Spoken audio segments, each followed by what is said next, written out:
Pendant les répétitions d'une pièce de théâtre, Flanders projette Marge sur le lit. Maggie lui vole aussitôt ses lunettes et les met sur sa propre tête. Le directeur estime que Maggie perturbe gravement le déroulement des répétitions. Il recommande donc à Marge une garderie. Pour conserver son nouveau travail, Marge n'a pas d'autre choix que d'y inscrire Maggie. Après le départ de Marge, la directrice impose immédiatement des règles strictes à Maggie. Pour commencer, elle enferme la tétine de Maggie dans un placard. Privée de sa tétine, Maggie devient extrêmement triste. Elle essaie toutes sortes de choses, mais rien ne peut remplacer sa précieuse tétine.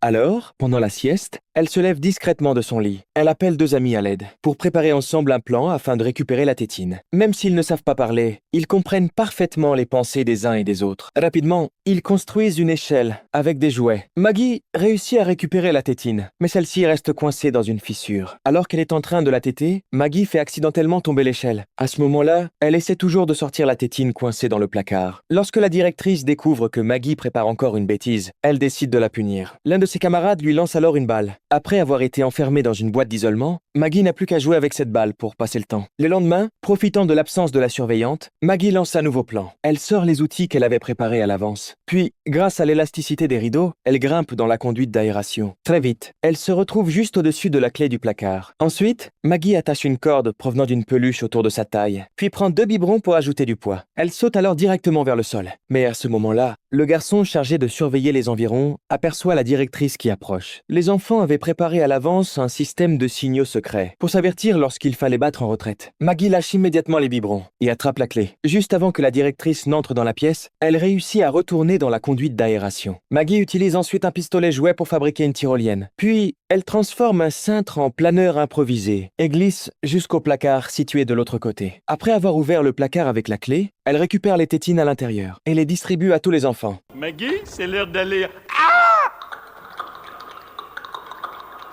Homer retrouve prudemment Maggie au milieu du groupe d'enfants. Il prend sa fille dans ses bras et quitte rapidement les lieux.